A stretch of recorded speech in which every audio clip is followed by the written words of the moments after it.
Voilà, ce matin, ceci dit, je voudrais que vous et moi, nous puissions être attentifs à la parole du Seigneur. C'est une exhortation que j'ai sur le cœur et que je partage, croyant sincèrement ce que je dis, parce que c'est écrit.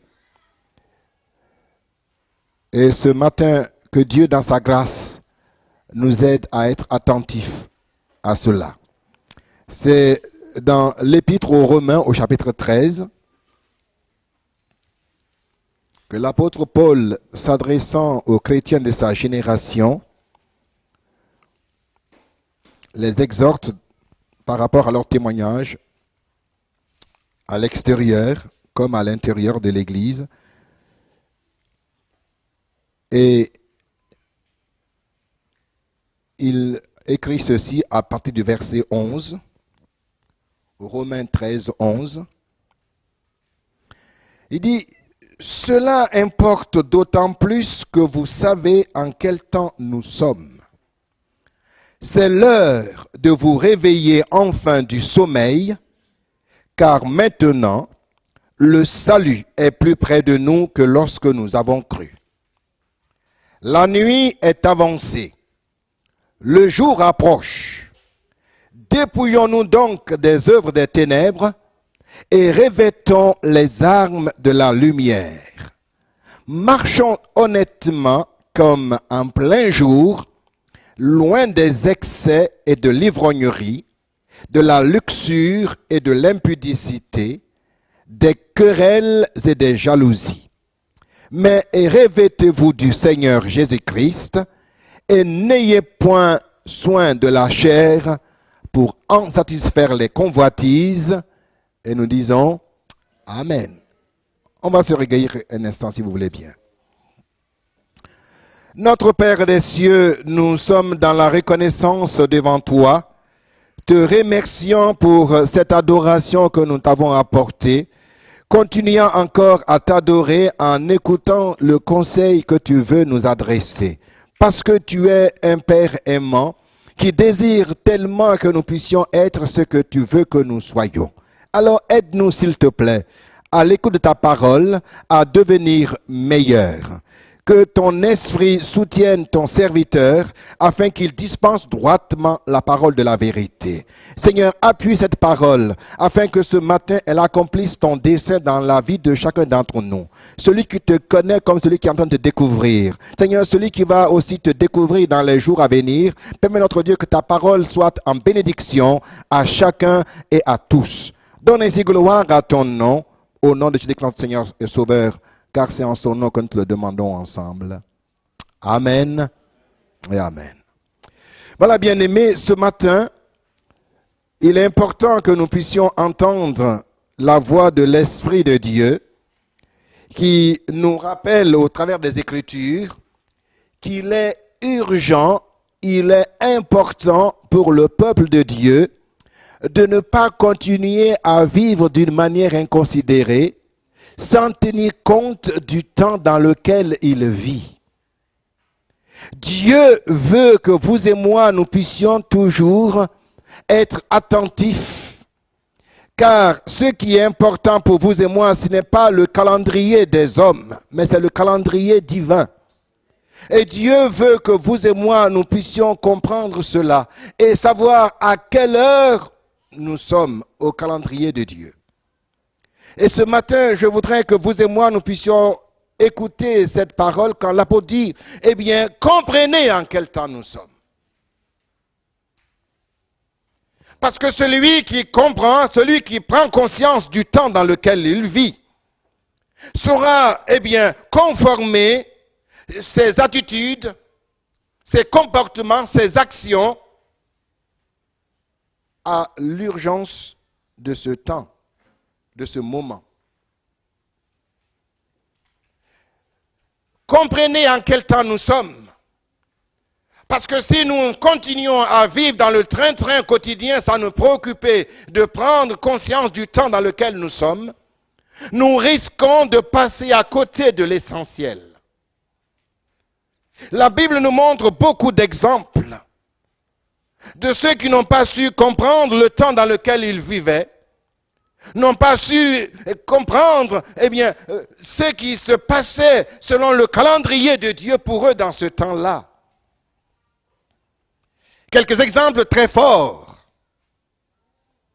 Vous rappelez que du temps de Noé, la Bible nous dit que toute chair humaine s'était corrompue, au point que Dieu n'avait pas le choix autre que de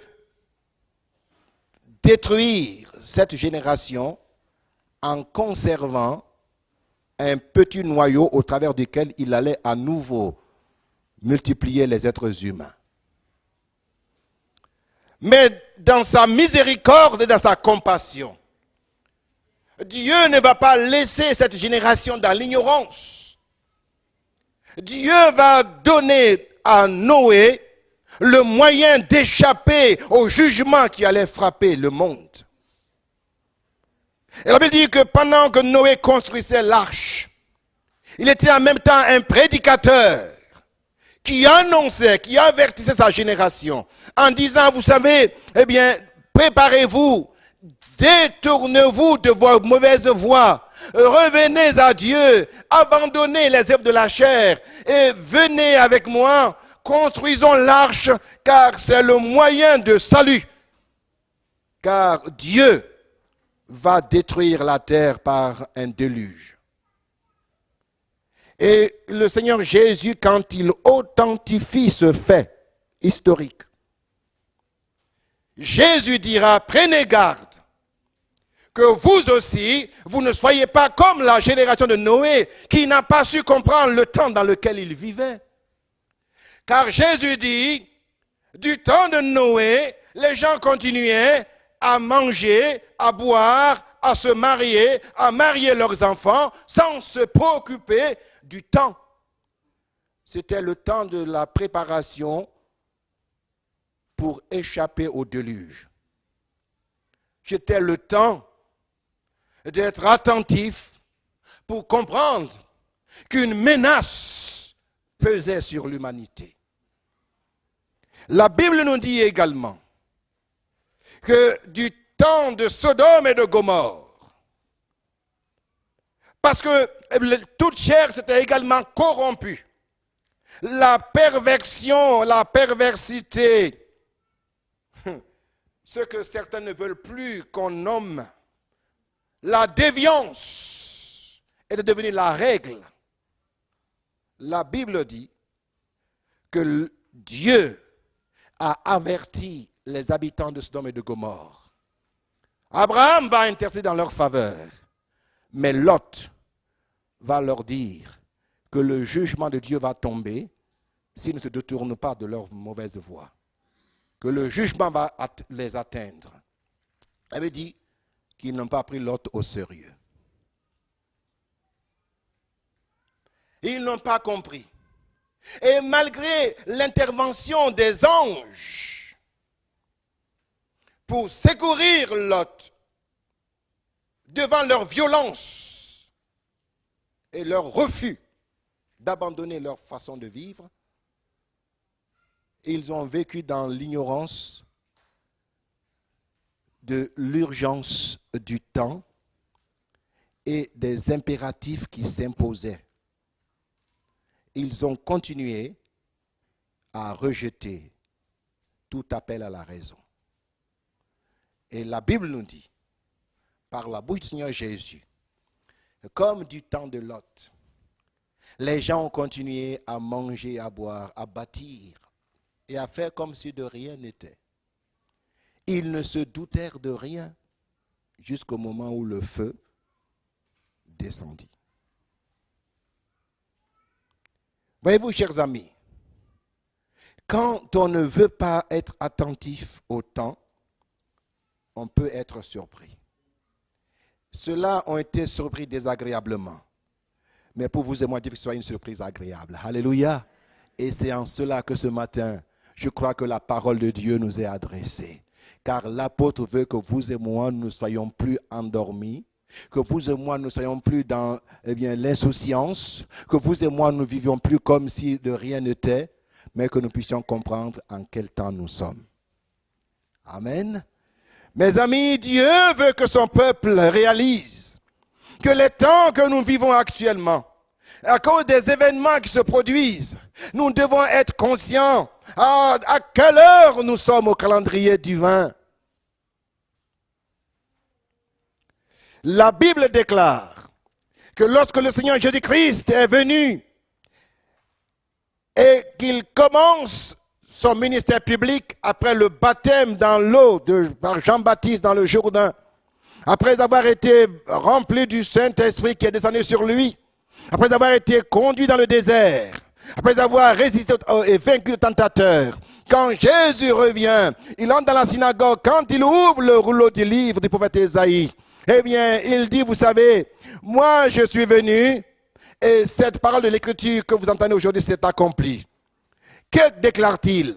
Il était venu pour publier une année de grâce du Seigneur Dieu Tout-Puissant.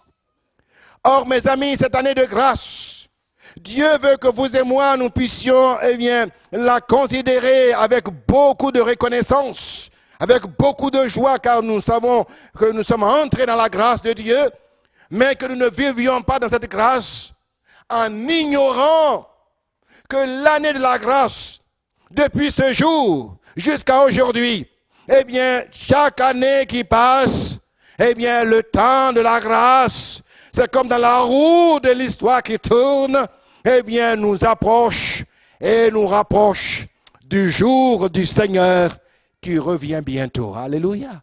Donc, ce matin, il est important que nous puissions comprendre qu'actuellement, l'Église est en train de vivre un temps formidable. Car l'Église d'aujourd'hui, je suis convaincu de plus en plus dans mon cœur que c'est l'Église de la fin des temps de la grâce. C'est l'Église qui verra bientôt Jésus apparaître pour enlever son Église. Alléluia. Je ne dis pas de la fin du monde, car cela ne nous intéresse point. Moi, je parle de l'enlèvement de l'Église. Parce qu'après l'enlèvement de l'Église, ce n'est pas encore la fin du monde. Il se passera beaucoup d'autres choses après. C'est pourquoi ce qui nous intéresse, c'est l'enlèvement. Le jour du Seigneur, qui viendra comme un voleur. Le jour du Seigneur, qui est proche. Que Dieu soit béni. Amen. Donc si nous comprenons que ce jour est proche, cela ne peut pas nous laisser indifférents. On ne peut pas continuer à vivre comme on le faisait.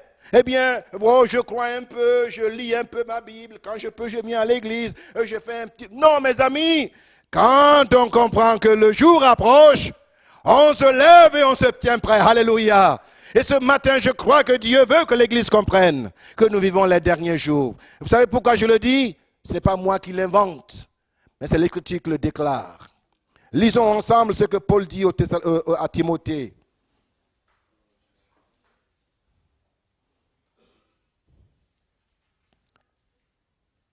Certaines versions peuvent nous induire en erreur en nous faisant croire que ces temps que nous vivons ne sont pas les derniers.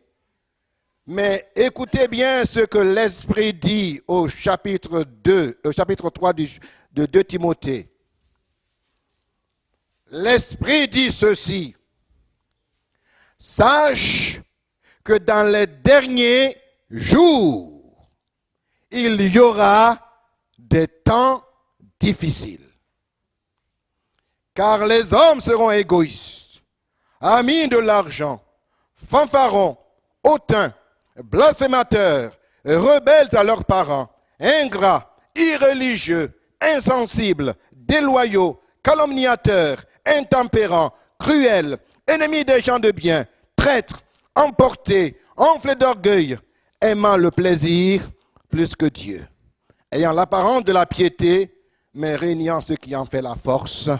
Et nous disons, le tableau est là complet sous nos yeux. L'apôtre dit que ce sera quelque chose qui nous permettra de comprendre que nous vivons les derniers jours des derniers temps.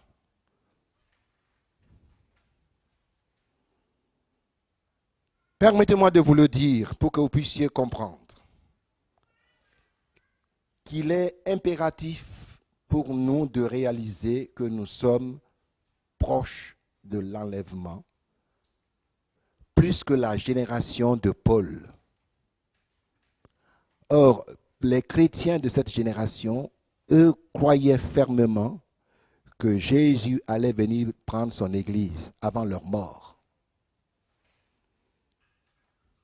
Et Paul dit, le salut est plus près de nous qu'au jour où nous avons cru. Et mes amis, à combien plus forte raison vous et moi nous devions comprendre que c'est notre génération qui est concernée. Plusieurs raisons. Je vous donnerai quelques-unes seulement ce matin. Mais je pense qu'elles sont suffisantes pour nous convaincre. Au sortir du temple, où Jésus avait enseigné la foule, ses disciples lui font remarquer la belle construction, le temple imposant de Jérusalem.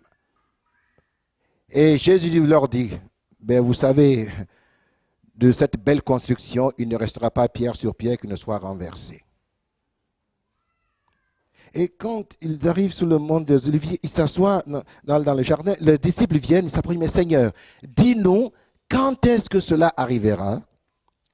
Quels seront les signes de ton avènement et de la fin du monde? Matthieu chapitre 24. Alors le Seigneur va leur dire, alors écoutez-moi bien, ne vous laissez pas séduire. Il va dire, il faut d'abord que vous compreniez ce qui va se dérouler. Il va donc donner des signes. Et puisque Jésus cite plusieurs signes, il parle à la fois des signes qui vont annoncer le moment de la destruction du temple. Il va également annoncer les signes en rapport avec son retour pour prendre l'Église et les signes en rapport avec la fin du monde. Souvent, les uns font la confusion et disent, mais les signes de la fin ne sont pas tous accomplis. Alors que je vous dis, mes amis, les signes concernant la destruction du temple se sont accomplis et le temple a été détruit en l'an 70. Les signes de l'enlèvement sont là sous nos yeux et donc l'enlèvement est plus proche de vous et de moi qu'au jour de notre conversion, qu'il y a plus de 30 ans pour certains parmi nous, plus de 40 ans peut-être pour d'autres. Et pour toi qui viens de te convertir, le salut est plus proche de toi qu'au jour de ton baptême. Amen. Alors comprends qu'il faut que tu sois attentif aux signes. Car nous osons dire que les signes sont là. Or, Jésus au verset 24 dira, 34 me semble-t-il de mémoire, il dit que la génération qui verra toutes ces choses ne passera point sans que ces choses soient accomplies. La génération qui a vu les signes concernant la destruction du temple, c'est ceux qui ont vu ce que le prophète Daniel avait annoncé et qui s'est produit dans le temple. Alors oui, ils ont compris qu'effectivement, le temple va être détruit et le temple a été détruit. Or, pour vous et moi, les signes sont très forts aussi pour nous dire que l'enlèvement de l'Église est proche. C'est bientôt, mes amis. Je ne connais pas l'année, je ne connais pas le mois, je ne connais pas le jour ni l'heure, mais je sais que c'est très proche, que c'est ma génération qui le verra. Ma génération, il y a ceux qui sont un peu plus cheveux blancs que moi, mais il y a aussi nous tous, vous tous qui êtes là ce matin. Nous qui sommes vivants aujourd'hui, nous ne mourrons pas tous avant de voir l'enlèvement de l'Église.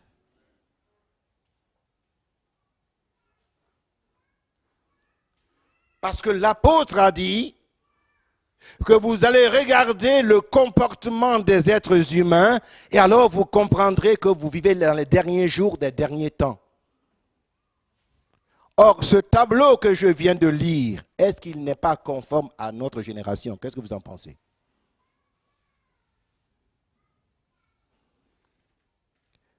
Mais il n'y a pas seulement que ce tableau. Il y a d'autres indicateurs qui sont allumés sous nos yeux pour nous dire que c'est bientôt. Le Seigneur Jésus a dit que puisque le règne de l'iniquité va s'accroître, la charité du plus grand nombre se refroidira. Or, mes amis, qui ne voit pas aujourd'hui que le règne de l'iniquité a atteint son summum? Qu'est-ce que vous en pensez?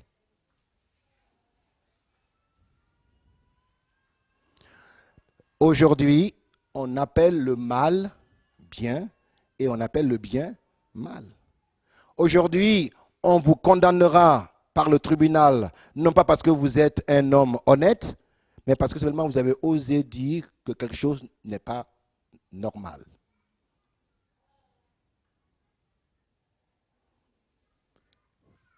Le règne de l'iniquité s'accroît.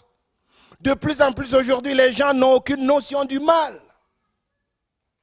On n'a plus honte de ce qui doit faire honte. On est fier de ce qui fait honte. Normalement, qu'est-ce que vous en pensez?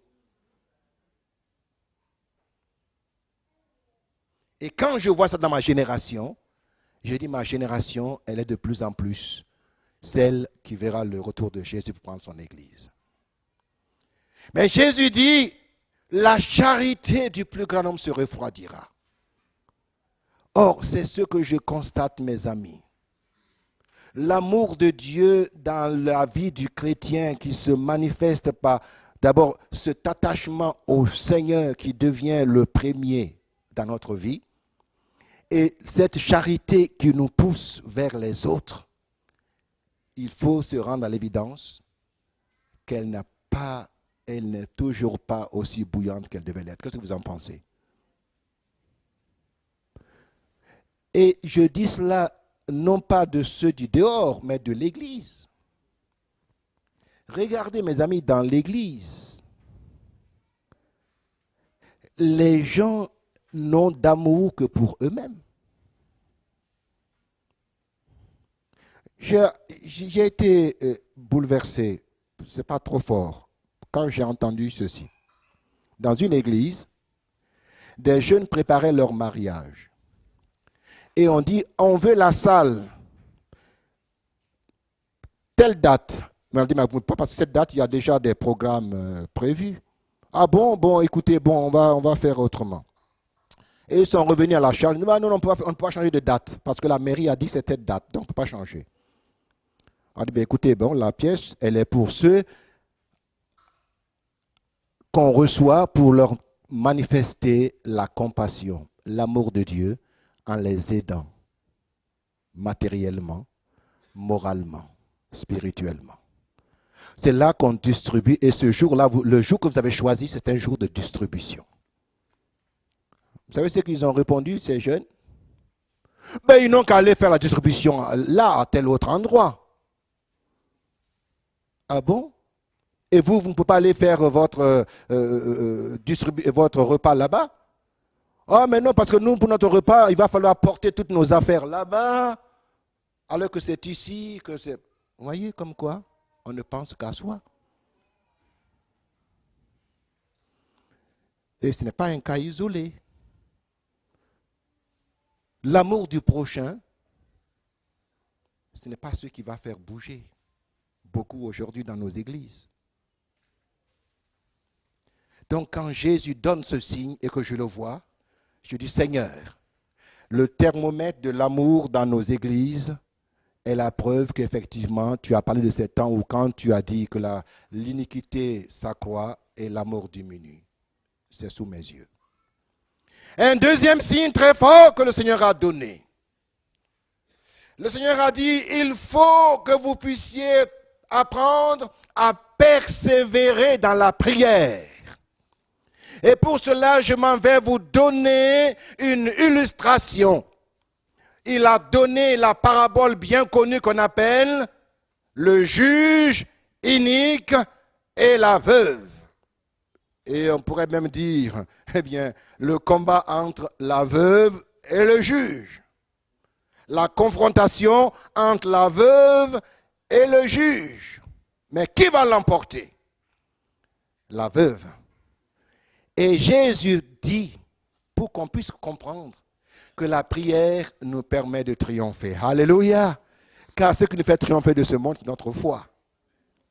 Il dit, voici, je vous dis cela afin que vous puissiez persévérer, car votre Père céleste, eh bien, certainement donnera, répondra à ceux qui crient à lui, jour et nuit. Mais Jésus profite pour nous donner un signe très fort. Écoutez bien la suite. Mais quand le Fils de l'homme reviendra, trouvera-t-il la foi sur terre? Or, bien-aimés, il faut se rendre à l'évidence que nous vivons de moins en moins par la foi. Que de moins en moins nous utilisons la foi. Or, le peuple de Dieu, c'est le peuple de la foi. Sauvé par la foi, vivant pour la foi. Or, il faut que nous puissions donc nous rendre à l'évidence que si la foi diminue dans l'église et qu'on voit cela, on doit donc se dire, mais si dans l'église il n'y a plus la foi, où est la foi donc? Voilà pourquoi, mes amis, je crois que nous sommes dans les temps de la fin. Les temps de l'enlèvement de l'église. Car le troisième et dernier signe très fort, vous savez, je n'ai pas besoin d'insister sur le fait qu'il n'y a pas beaucoup de foi. Vous êtes convaincus de ça? Non? Est-ce que vous pensez que j'exagère? Non. Il y a beaucoup de chrétiens qui mettent plus leur foi en action. Venir à l'église, ce n'est pas par la foi. Beaucoup viennent parce qu'il faut venir, parce que c'est 10 heures de dimanche qu'il faut venir. Beaucoup ne lisent la Bible que lorsqu'on dit, bon voilà, on va lire dans Matthieu. Beaucoup passent leur journée, toute la semaine, ne passent jamais un moment avec Dieu. Est-ce que j'exagère en disant ces choses-là? Je ne vise personne, parce que je ne connais pas vos vies cachées. Mais je sais que c'est la réalité. Où est la foi? Donc, la baisse du niveau de la foi est un signe très fort que le Seigneur revient bientôt. Parce que le dernier signe très fort, écoutez bien, c'est que l'apôtre Paul qui a écrit concernant le retour de Jésus pour prendre son église. Il a dit, vous savez, même quand vous verrez beaucoup de ces signes, mais il faut d'abord savoir que l'apostasie viendra et il faut que l'homme d'iniquité paraisse. Ce que la Bible appelle l'antéchrist ou l'antichrist. Cet homme à qui le diable va donner son pouvoir pour qu'il domine sur les nations. Or, mes amis, si vous écoutez les informations, si vous êtes un peu renseignés sur la réalité de notre monde, vous saurez que techniquement, selon les moyens technologiques que le monde dispose aujourd'hui, et politiquement parlant et sociologiquement parlant, tout est prêt pour que cet homme vienne. Parce que son règne, il a tous les moyens pour pouvoir l'étendre en utilisant les technologies. Quand il est dit que personne ne pourra échapper à son contrôle, est-ce que vous pensez qu'aujourd'hui vous pouvez échapper au contrôle? On peut vous pister et même quand vous pensez que vous êtes caché dans votre chambre, on vous voit.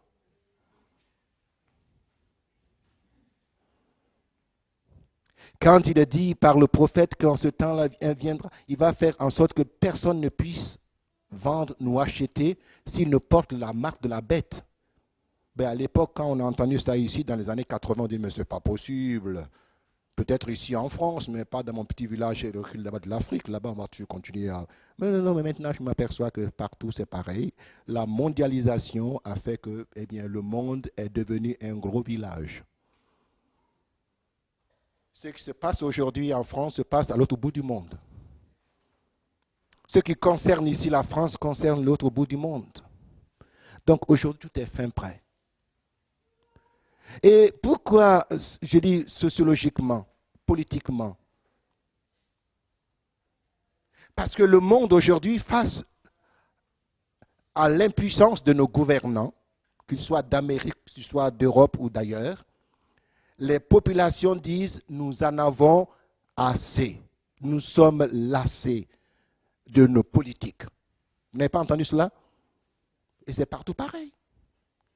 La malgouvernance en Afrique, la corruption ailleurs, et bon, vous connaissez ce qui se passe sur le plan politique partout. Les gens disent il nous faut maintenant un homme fort. Quelqu'un qui soit capable d'amener la paix. Quelqu'un qui soit capable de faire arrêter ce qu'on doit arrêter. Et cet homme-là, le diable sait le trouver. Il sait qui est cet homme. Et il veut l'amener sur le devant de la scène. Et le monde est prêt pour l'accueillir. Déjà, dans les années 90, un prédicateur de l'Évangile qui était versé dans l'étude des temps de la fin, nous a lu une coupure de journaux. Je me suis dit, c'est pas vrai, comment il a pu trouver ça? Heureusement qu'il a montré pour que je sache que c'était écrit. Hein. Face à l'impuissance des organismes en place pour arrêter la guerre, la SDN, certains n'ont même pas entendu parler de la SDN, les plus jeunes. La Société des Nations, vous en avez entendu parler pour certains, les plus vieux peut-être, oui. Alors l'ONU, ça par contre, vous avez entendu parler. Voilà. Le machin là dont parlait De Gaulle. Parce que ça ne sert à rien pour arrêter les conflits, pour empêcher. Il disait, devant l'impuissance de nos gouvernants, nous avons besoin d'un homme fort qui soit capable de rétablir l'autorité enfin. Envoyez-nous-le. Ange ou démon, nous l'accepterons. Voilà ce qui était écrit dans les années 90. Et bien plus encore en 2016. Les événements récents dans notre pays de France ont montré qu'aujourd'hui, la population est prête pour accepter que vienne au pouvoir celui qui est capable de mater et d'arrêter toutes ces violences. On dit on veut un homme fort. Aujourd'hui, si le diable le fait monter, tout le monde dira, ah oui, c'est lui qu'on veut, on veut qu'il vienne. Donc, les temps qui sont devant nos yeux sont des temps enthousiasmants. Parce que ces signes sont là pour nous dire, eh bien, le Seigneur Jésus est à la porte, il revient bientôt. Alléluia! Vous et moi n'avons donc pas à craindre la suite. Car nous ne connaîtrons pas le règne de cet homme parce que Jésus nous enlèvera avant. Car tant que l'Église est là avec le Saint-Esprit, il ne peut pas apparaître sur le devant de la scène. Donc il faut d'abord que l'Église soit enlevée. C'est pourquoi l'Église va être enlevée bientôt. Amen. Or, l'enlèvement de l'Église, mes amis, cela nous annonce ce matin 3 réalités qui remplissent nos cœurs de joie. Alléluia. Mes amis, Jésus qui nous aime, Jésus qui nous a tant aimés, qu'il a donné sa vie à la croix pour vous et moi. Jésus qui nous aime tant, qu'il voudrait que nous soyons unis avec lui. Ce Jésus que vous et moi, nous aimons sans le connaître. Nous l'aimons sans l'avoir vu. Quand je dis connaître dans le sens de, eh bien, comme je peux connaître ma femme, connaître mon ami, eh bien, lui que nous aimons sans l'avoir vu. Mes amis, dans nos cœurs, eh bien, nous avons le désir de voir Jésus tel qu'il est. Amen. De le connaître tel que lui nous connaît. Amen. Nous avons envie de voir Jésus et d'être avec lui dans la gloire éternelle pour voir sa gloire éternelle. Alléluia. Donc, mes amis, quand Jésus dit je reviens bientôt, cela nous remplit de cœur parce que mon amour pour lui va enfin pouvoir trouver son complet accomplissement. Alléluia. Je l'aime en partie, mais je l'aimerai ce jour-là comme je dois l'aimer. Amen. Oui, mes amis, cet amour donc du Seigneur, eh bien, nous pousse à dire Seigneur, oui, reviens bientôt. Reviens. Mais il y a également une deuxième motivation. Ah, Dieu veut que ce matin, vous et moi, nous puissions prendre conscience que Jésus a dit, vous savez, quand vous verrez ces signes sous vos yeux, eh bien, il a dit que votre cœur ne se trouble point. Mais que faut-il faire? Relevez vos têtes, car votre délivrance est proche. Alléluia. Voilà pourquoi ce matin, je me réjouis de ce que enfin, le salut dans lequel nous vivons, nous espérons, va enfin être réalisé complètement. Amen. Car je suis sauvé en espérance et par espérance. Pourquoi? Parce que c'est vrai, je suis enfant de Dieu.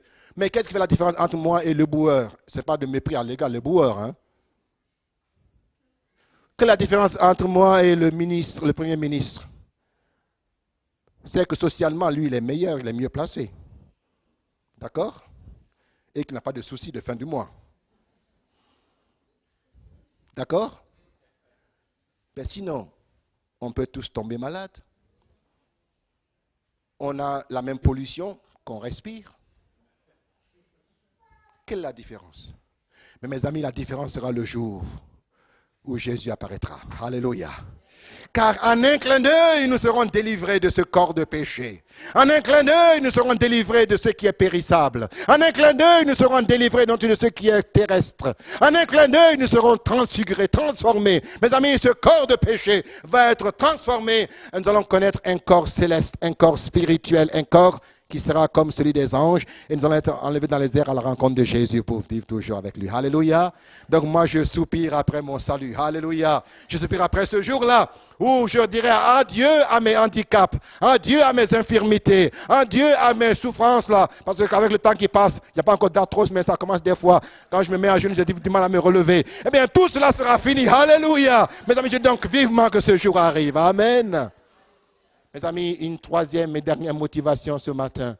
La Bible me dit, mes amis, que quand Jésus était sur terre, il disait, eh bien, pendant que je suis là, il faut que je m'occupe des affaires de mon Père. Il faut, dit-il, que je travaille pendant qu'il fait jour, car la nuit vient bientôt, personne ne peut plus travailler. Jésus avait conscience de son temps. Il avait conscience, mes amis, des circonstances. Il avait conscience, mais il disait aussi, surtout, eh bien, j'ai désiré vivement prendre ce repas avec vous. Pourquoi? Parce que pour moi, l'heure arrive. L'heure est enfin là. Plusieurs fois, Jésus disait, l'heure est venue. Et l'heure vient où? Les vrais adorateurs. Mais au jour du repas, il dit à ses disciples, j'ai désiré vivement cette heure. Car enfin l'heure était venue. C'était quoi l'heure? L'heure où il allait glorifier le Père et où le Père allait le glorifier. L'heure où il allait encore enfin accomplir toute sa mission et ensuite retourner dans la gloire éternelle qu'il avait quittée. Alléluia. Il avait été abaissé pour un temps au-dessus des anges, mais il allait être élevé au-dessus de tout nom, qu'on puisse être nommé sur terre et dans le ciel. Alléluia. Il allait être glorifié, mes amis. Or, Jésus avait hâte de cela. C'est pourquoi l'auteur de l'Épître aux Hébreux déclare que justement parce qu'il avait les yeux fixés sur cette rémunération, alors il a méprisé l'ignominie et il est allé à la croix, jusqu'à la mort de la croix. Que Dieu soit béni. Amen. Parce qu'il savait qu'il y avait une récompense au bout. Or ce matin, mes amis, l'espérance des croyants, de vous et de moi, c'est que Jésus revient bientôt avec sa rétribution pour nous donner aux uns et aux autres, eh bien, ce qu'aura été notre œuvre sur la terre. Or, il veut que vous et moi, nous puissions comprendre que la récompense ce matin, elle doit nous inciter à ne plus rester assis, à ne plus nous endormir, car le jour du couronnement est pour bientôt. Le jour de la récompense, c'est pour bientôt. Amen. Alors si sur terre vous n'avez rien, si sur terre on vous a tout pris, ne vous en faites pas. Le meilleur est réservé pour vous dans le ciel de gloire. Amen. C'est pourquoi ce matin, en vue de ce qui nous est réservé, eh bien méprisons tout ce qui ici va peut nous retenir, car notre délivrance est proche et notre récompense sera. Et l'apôtre dit, et ce jour-là, le Seigneur me la donnera à moi, mais à tous ceux qui auront aimé son avènement.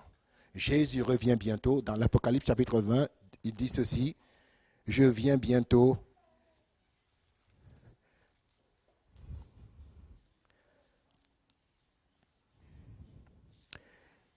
Et il déclare qu'il vient. Et lisons ensemble.